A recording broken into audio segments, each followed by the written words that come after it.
Our second key can be best described using a term from the ancient Greeks: gnosis. In Hellenistic times, gnosis meant knowledge, but not just any type of knowledge.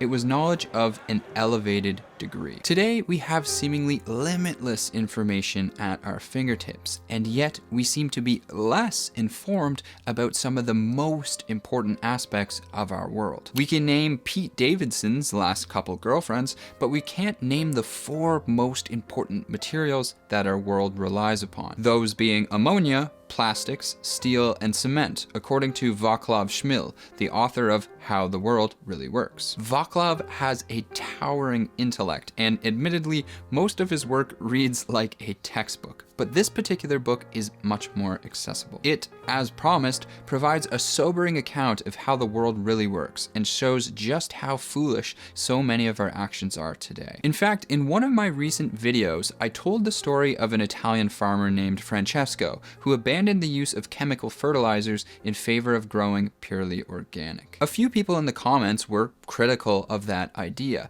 and they rightly so pointed out that fertilizers play an immensely important role in agriculture. According to Vaclav, without ammonia, the main nitrogen-based fertilizer, we would not be able to feed 40 to 50% of the world's population. Suffice to say, the organic agriculture movement is very well intentioned, but unfortunately, it is just, today at least, nowhere near remotely possible to sustain the world's food supply that way. If that were not surprising enough, Vaclav also makes a startling observation about the environmental cost of producing grains and vegetables relative to meat. A full kilogram of roasted chicken on a dinner plate requires at least 300 milliliters of oil to produce, after taking into account all aspects of production, including transportation and cooking. Now, based off of those numbers, how much oil do you think it takes to produce a kilogram of bread? I was surprised to find out it's at least 210 milliliters of oil. And even more surprisingly,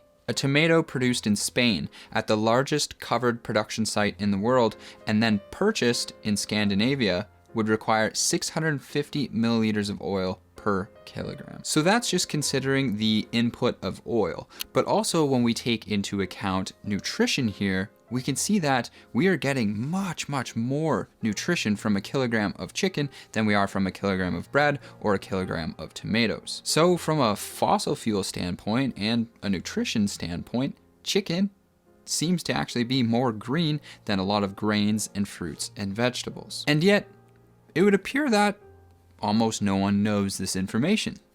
I had no idea.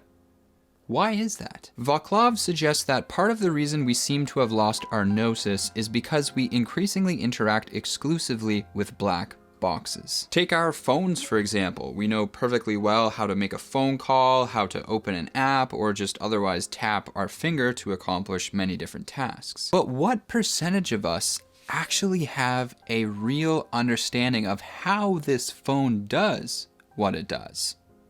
5% of us?